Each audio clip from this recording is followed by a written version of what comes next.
When you do research into history, sometimes you discover things which contradicts what you thought you already knew. And that was what it was with me when I do today's video on the Hai San Secret Society. Hello everybody, my name is Timothy and I want to welcome you to the Learn Penang Hokkien YouTube channel. And today we are diving into history one more time, and today we are looking at the Hai San Secret Society. You see, up until now, I have always thought that the Hai San Secret Society is predominantly Hakka. That's what I know. That was what I knew all until now, and I believe many people also do. But as I researched for this particular video, I learned that it was started actually by the Cantonese, not the Hakka, but the Cantonese. Over time, there was an influx of Hakka members, and eventually the Hakka took leadership role in Hai San Society. And so, when there's interaction with the British, it was the Hakka which interacted with the British. And so, from the British perspective, Hai San Secret Society is predominantly Hakka. But it is actually not, it is actually predominantly Cantonese, and we are going to discover more about this society in today's video, so let's dive into it.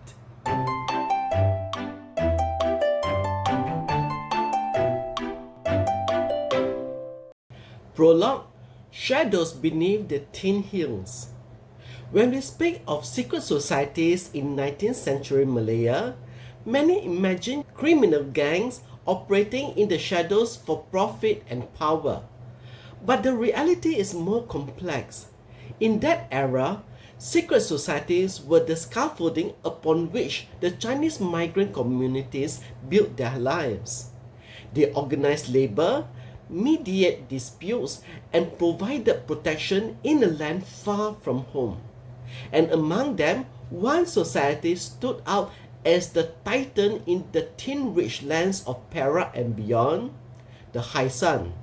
The name itself, Hai San, means sea and mountain. It symbolizes both the origins of its members and their resilience. Born in the mountains of southern China and crossing the seas to Southeast Asia, they carved out new lives through sweat and hardship. The Hai San wasn't merely a brotherhood, it was a power structure that shaped the identity, the destiny of Malaya's Chinese. In today's Malaysia, the name Hai San has largely faded from public consciousness. Their story lingers in place names, family legacies, and burial records. Yet few know how this secret society once dominated entire districts, clashed with rivals in brutal wars, and negotiated with colonial powers. In this video, we'll journey through their rise and fall, from their roots in Guangdong and Fujian to their dominance in Penang, Perah, and even Selangor, Kuala Lumpur, and Negri Sembilan.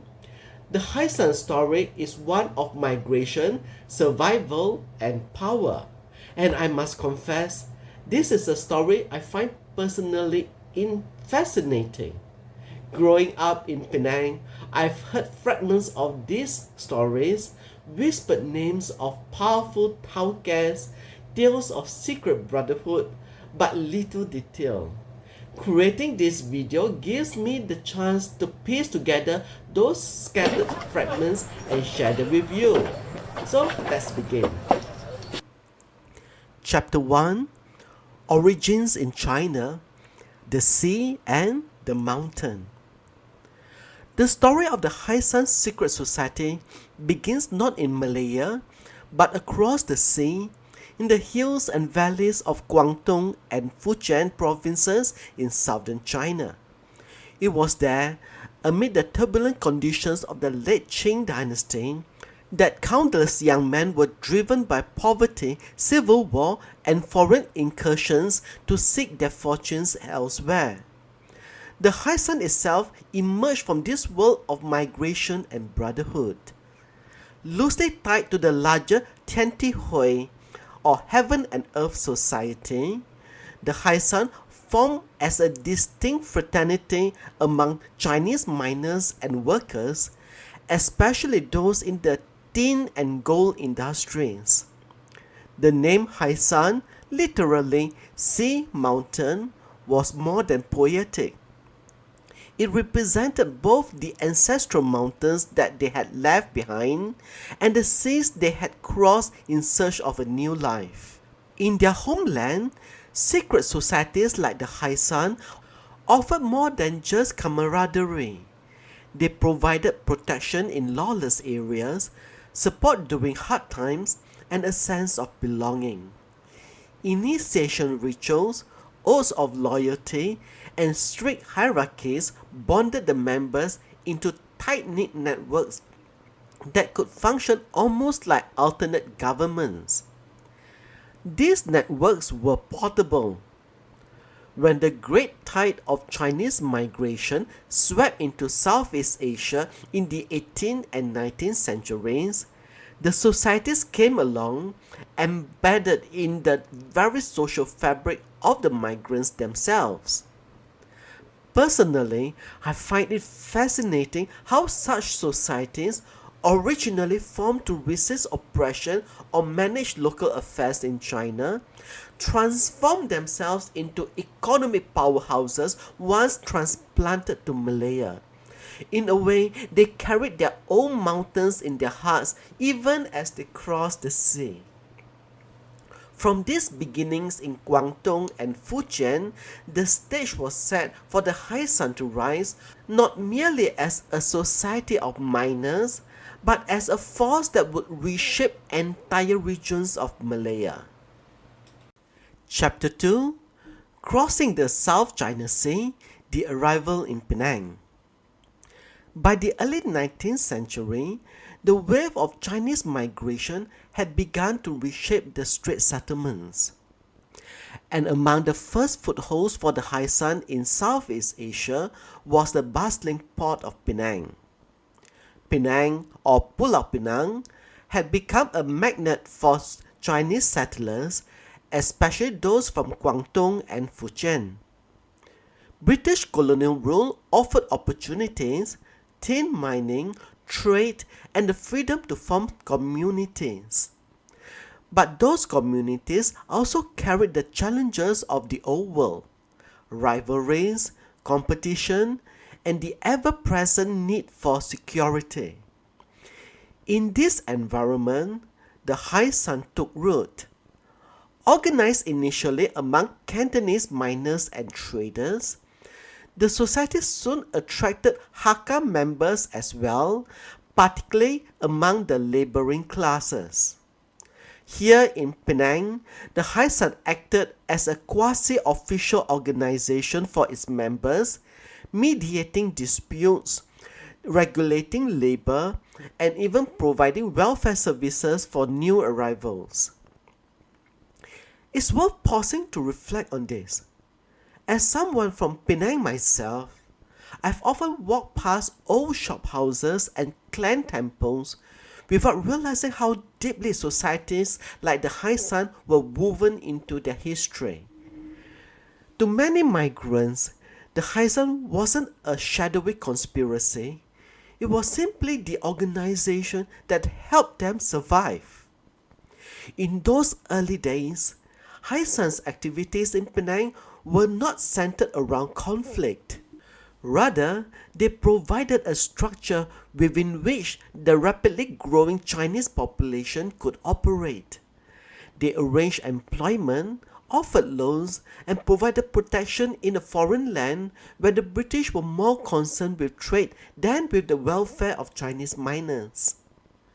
But Penang was just the beginning.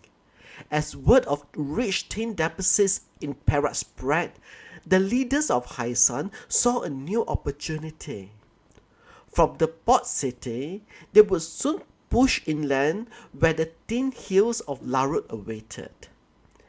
And in doing so, the Hai San would transform from a local fraternity into a regional power. Chapter 3: into Perah the tin boom and expansion into Larut.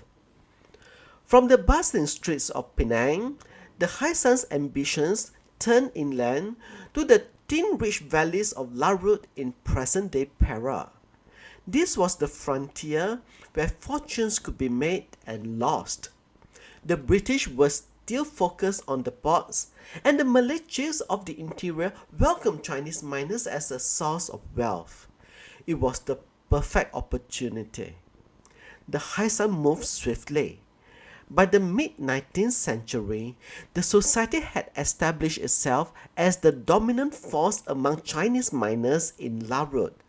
Members, mostly Cantonese and Hakka, worked the tin fields around Taiping and Kamunting, operating under the protection of local Malay rulers like Nga Ibrahim. In return for tribute and taxes, these rulers allowed the Haisan to organize mining labor, regulate disputes, and effectively control entire settlements. At this point, the Haisan was more than just a secret society. It was a government in all but name. Personally, I find this period fascinating.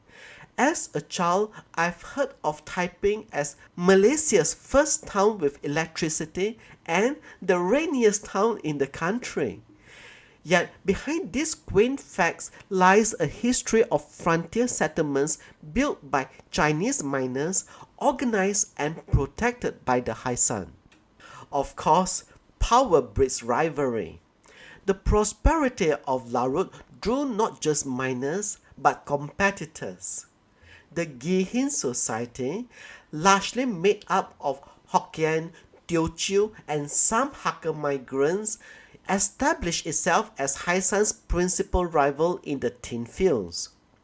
The two societies jostled for control over labor and resources, their uneasy coexistence hanging by a thread.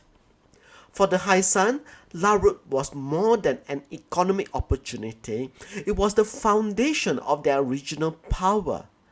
By the 1860s, the hills of Perah rang with the clatter of tin miners' tools, but also with the first rumblings of conflict that would soon explode into outright war. The Haisan's rise was complete for now. Chapter 4: Brotherhood and Rivalry, the Ghee Hin Threat. No secret society in 19th century Malaya operated in isolation. For the Haisan, their rise to power in the tin fields of Larut was shadowed by a formidable rival, the Ghee Hin Society. Like the Haisan, the Ghee Hin traced its origins to southern China and was initially formed for mutual aid and protection. But in Malaya, the Ghee Hin drew much of its strength from Hokkien and Teochew migrants, along with segments of the Hakka community. In contrast, the Haisan, though originally Cantonese dominated, increasingly included Hakka members in key leadership roles. What began as parallel networks soon spiraled into direct competition. In the booming tin districts of Larut, every miner counted. Every tin concession meant profit. Both societies organized their members along dialect lines, mobilizing them not just for work but for defense, and when necessary, for aggression. Personally, I find this duality intriguing.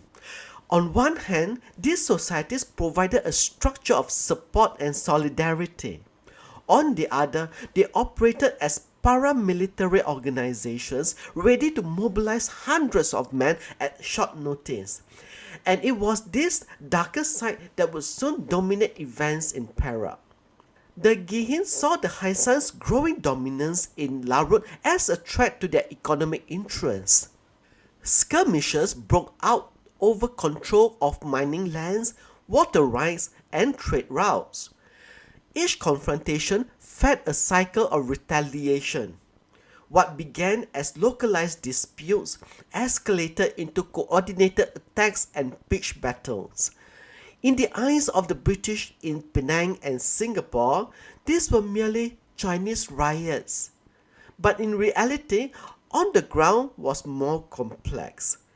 This was organized society on society warfare fueled by competition, ethnic rivalries, and the pursuit of wealth. By the early 1870s, the rivalry between Haisan and Ghee Hin had become the defining conflict of Larut, and soon it would erupt into open war. Chapter 5: Jung Kang Qui, the Hakka leader of a Cantonese society. In the midst of the growing conflict between Haisan and Ghee Hin, one man rose to prominence: Jung Kang Qui. Born in 1827 in Xinhui, Guangdong, Jung was a Hakka migrant who would become the most powerful leader of the Haisan in Malaya. At first glance, Jung Kang Qui seems an unlikely figure to lead what was, structurally, a Cantonese-dominated society. Yet his ascent reflects the complex realities of the time. In Larut, where Hakka miners made up a substantial portion of the Haisan's rank and file, leadership was determined not by dialect alone, but by capability, and Jung proved himself capable. He was a shrewd businessman, establishing himself as a tin magnate and merchant. But more than that, he was a skilled negotiator and strategist. In times of peace, he built alliances with Malay chiefs, paying tribute to Nga Ibrahim, the ruler of Larut. In times of war, he commanded the loyalty of thousands of Haisan members. What I find personally intriguing is the duality of Jung's role. He was both a Tauke, a respected businessman, and a society leader, orchestrating armed responses when the Haisan's interests were threatened. His world was one where commerce and conflict were inseparable. Jung's leadership transformed the Haisan from a fragmented brotherhood into a disciplined quasi-military force. Under his guidance, the society tightened its grip on the tin district of Larut and stood ready to face the Ghee Hin in what would soon become open warfare. By the early 1870s, Jung Kang Qui was not just the leader of the Haisan, he was, in many ways, the ruler of Larut. But the peace he maintained was fragile, and the storm was about to break. Mana? Chapter 6: The Larut Wars, Bloodshed Over Tin. By the early 1870s, the fragile balance in Larut had collapsed. What had once been sporadic skirmishes between the Haisan and Ghee Hin societies erupted into full-scale conflict, a series of bloody confrontations now remembered as the Larut Wars. At the heart of the conflict was control over the tin mines.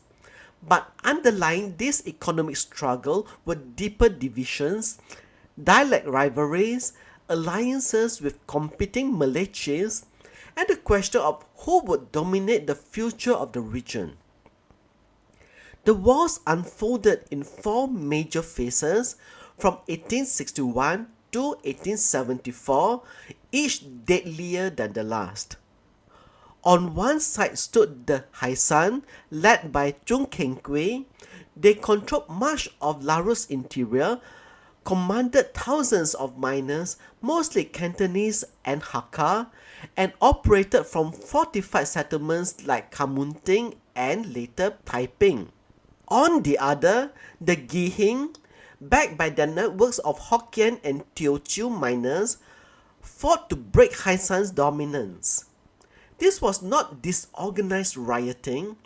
Both sides deployed armed detachments, fortified their camps, and used tactics learned from years of operating in the mining frontiers. Battles raged across the tin fields, entire settlements were burnt, hundreds, perhaps thousands of miners and civilians were killed. What's striking to me, what I often reflect on when reading colonial reports from the time, is how the British referred to these conflicts as disturbances or Chinese riots. In reality, these were organized wars fought with strategic objectives by societies that operated as states within a state. The chaos eventually spilled beyond Larut. Trade routes in Penang were threatened, British interests were disrupted. It was only a matter of time before colonial authorities intervened. But within Larut itself, the battles raged on, turning tin-rich valleys into battlefields and transforming the Haisan and Ghee Hin from mere societies into military powers. The Larut Wars had reached their brutal climax. Chapter 7: Beyond Perah, Haisan in Selangor and Kuala Lumpur. While the Larut Wars raged in Perah, the influence of the Haisan was not confined to a single region. Quietly but steadily, the society extended its reach into the Klang Valley, into Selangor, Kuala Lumpur, and even Negri Sembilan. By the mid-19th century, tin deposits were being exploited throughout Selangor, and Chinese miners were at the heart of the industry. Here too, secret societies organized labor and protected their economic interests. And in Selangor, it was the Haisan that gained the upper hand. In Kuala Lumpur, which was little more than a rough mining camp in the early 1850s, the Haisan network established itself as the de facto power behind the expanding tin industry. Much of the mining labor was Cantonese and Hakka, traditional Haisan recruitment pools. The society's presence wasn't always overt, but it existed in the way labor was organized, disputes settled, and protection arranged. A key figure in this period was Yap Aloy, the Kapitan Cina of Kuala Lumpur. While Yap was not formally the leader of Haisan, his power base lay among the same networks: Cantonese miners, clan associations, and society branches that traced their loyalty back to Penang and Perah. His rise to power would not have been possible without the structures laid down by Haisan-affiliated networks. Personally, when I visit Kuala Lumpur today, walking through Petaling Street or the old mining districts, it's hard to imagine that this modern city was once under the shadows of societies like Haisan. Yet their role in organizing the early Chinese community and defending it when necessary was foundational. In Selangor's Klang Valley and even in Negri Sembilan, the pattern repeated. Wherever Chinese miners settled, secret societies followed. And wherever the Haisan expanded, it brought not just protection and organization, but also the potential for conflict. In these new territories, as in Perah, the Haisan stood as both protector and power broker. Its influence had become truly regional. Chapter 8: Secret Societies in Negri Sembilan, the lesser known front. While the Haisan's dominance in Perah, Selangor, and Kuala Lumpur is relatively well documented, its role in Negri Sembilan is less often discussed. Yet, in the tin districts scattered across this region, the society operated quietly but effectively, extending its influence into the heart of the Malay Federated States. Negri Sembilan, with its decentralized luwak system of governance under local undangs, provided a fertile but fragmented environment for Chinese migration. By the mid-19th century, Chinese miners, primarily Cantonese and Hakka, had begun working the tin fields in places like Seremban, Jelebu, and Sungai Ujong, and with them came the structures of the secret societies. Here, the Haisan did not operate as aggressively as in Larut or Kuala Lumpur. Instead, its role was more subdued, organizing labor, regulating mining rights, and managing relations with local Malay chiefs. It functioned less as a military power and more as a stabilizing economic network. What strikes me personally about the Haisan's presence in Negri Sembilan is how easily it slips out of historical focus. Unlike the dramatic battles of the Larut Wars, the society's operations here left fewer headlines and colonial reports. Yet, for the miners working the valleys and riverbanks, Haisan's rules were the rule that mattered. In some districts, the Ghee Hin also maintained a foothold, though large-scale clashes like those seen in Perah did not materialize.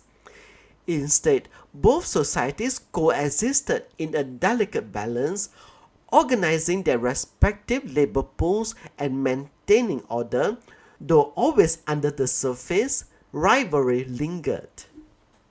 To the British, these societies remained a concern, though intervention was minimal unless trade was disrupted. In Negri Sembilan, the Haisan's power may have been quieter, but it was no less real. Its presence here reminds us that the society's reach was not confined to war zones and urban centers. It extended deep into Malaya's interior, into the lesser-known frontiers of history. Chapter 9: The British Response, Bangkok Treaty and Suppression. As the 1870s progressed, the conflicts in Larut could no longer be ignored. Trade was being disrupted, tin shipments from Perah stalled, and violence spilled over into Malay settlements. For the British, who had long preferred to manage Malaya's affairs indirectly, intervention was now inevitable. The result was the Bangkok Treaty of 1874, a landmark agreement that shaped Perah's governance and signaled the beginning of British political control over the Malay states. From the Haisan's perspective, the Bangkok Treaty was both a defeat and a turning point. The treaty formally ended the Larut Wars, with British officials stepping in to mediate between the warring factions. Jung Kang Qui, as leader of the Haisan, was one of the key Chinese signatories. His involvement, along with that of rival Ghee Hin leaders, effectively acknowledged the society's power, but also marked the start of their empowerment. British authorities brought new structures. A resident was appointed to Perah, colonial law was introduced, and the days of secret societies operating as parallel governments were numbered. Personally, I find this shift significant. It wasn't just a military or political defeat for Haisan, it was a cultural transition. What had once been legitimate power structures within the Chinese community were now rebranded as criminal organizations under colonial law. Following the Bangkok Treaty, the British began enacting legislation aimed at suppressing secret societies. The Society Ordinance, passed in the 1880s, criminalized many of their activities. Surveillance increased, leaders were co-opted or sidelined. In urban centers like Penang and Kuala Lumpur, where Haisan networks had once operated openly, they were gradually forced underground. The Haisan still existed, but its era of overt control was ending. From a society that had ruled the tin fields and commanded armies, it was now redefined as a criminal organization. The age of secret societies as regional powers was coming to a close. Chapter 10: The Inner Life of Haisan, Rituals and Brotherhood. From the outside, the Haisan might appear as little more than an economic syndicate or a paramilitary force. But within its ranks, a hidden world existed, a world of rituals, oaths, and brotherhood that gave the society its cohesion and identity. Like its parent organization, the Tianti Hui, the Haisan inherited many of the secretive practices common to Chinese fraternal societies. Initiation ceremonies were central to its identity. New members underwent elaborate rituals. They were blindfolded, led into dimly lit rooms, and sworn in before ancestral altars. Oaths were recited, binding them to loyalty, secrecy, and mutual support. The symbolism was rich and often poetic. Knives, incense, and bowls of chicken blood played roles in affirming loyalty. Members pledged to protect one another as sworn brothers even unto death. Personally, I find it fascinating how such elaborate traditions rooted in rural China were carefully maintained in Malaya's frontier settlements. These rituals weren't mere theatrics. They created a sense of belonging that transcended clan and dialect. In harsh, unfamiliar lands, the Haisan offered not just security but identity. The society also had its hierarchies. Leaders known as Taka or Big Brothers oversaw ranks of junior members. Commands flowed downward while loyalty flowed upward. Even in distant settlements, members recognized their duty to their leader and the brotherhood. Secret codes and signals ensured communication. Symbols carved onto trees and stones marked meeting places. Complex passwords granted access to society houses. In an age before formal police or colonial administration reached the mines, this system allowed Haisan to operate as a shadow administration. Yet, despite this rich internal life, very little survived in the public record today. These practices, once central to the society's strength, gradually faded after the Haisan was outlawed. And in their decline, a once vibrant subculture of ritual brotherhood slipped quietly into obscurity. Chapter 11: Decline and Disbandment, Laws and Legacies. By the late 19th century, the golden age of the Haisan secret society was over. The society that had once controlled entire mining districts and brokered deals with Malay chiefs now found itself facing a new and implacable adversary, British colonial law. The Bangkok Treaty had signaled the start of direct colonial involvement in Perah, but the British quickly expanded their influence throughout the Malay Peninsula. And with that expansion came a determined campaign to suppress secret societies.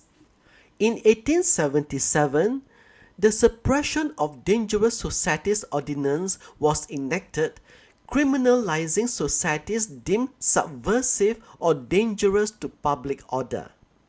This law didn't name the Haisan explicitly, but its activities, armed conflicts, economic monopolies, and internal justice systems fit the definition precisely.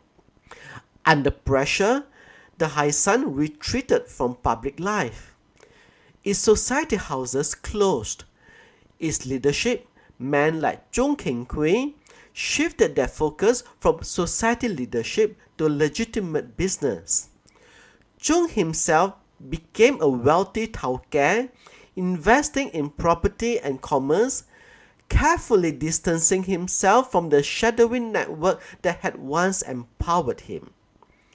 Personally, I find this phase of the story rather poignant. What began as a brotherhood for survival transformed into a commercial enterprise and then was methodically dismantled under the machinery of empire. In the end, the Haisan wasn't defeated on the battlefield, it was regulated out of existence. By the early 20th century, the Haisan, as a formal secret society, had effectively dissolved. Its rituals, symbols, and internal hierarchies faded from memory, preserved only in oral histories and scattered records. Yet, its legacy endured. Former Haisan leaders became pillars of the Chinese business community. Clan associations, trade guilds, and dialect groups inherited the structures once pioneered by the society. In many ways, the networks of support and cooperation that define Malaysia's Chinese communities today owe their foundation to societies like the Haisan. Their methods may have been suppressed, but their imprint remains. Chapter 12: The Haisan Legacy in Modern Malaysia. Today, the name Haisan evokes little recognition outside of specialist histories. Walk through the streets of Penang, Taiping, and Kuala Lumpur, and there are few visible traces of the society that once ruled the tin fields and shaped entire towns. Yet, the legacy of the Haisan lingers, often in unexpected places. The descendants of Haisan leaders like Jung Kang Qui became part of Malaysia's Chinese business elite. Their wealth, once derived from tin and society dues, evolved into property empires, banks, and commercial ventures. The leadership structures that once enforced brotherhood oaths now manage family businesses and clan associations. Look closer and you'll find echoes of Haisan in the community organizations that persist today. Chinese clan associations, dialect groups, and even some temple committees trace their organizational pattern to systems developed by societies like the Haisan. These networks, stripped of their secretive nature, continue to provide social cohesion and mutual support. Personally, I find this transformation fascinating.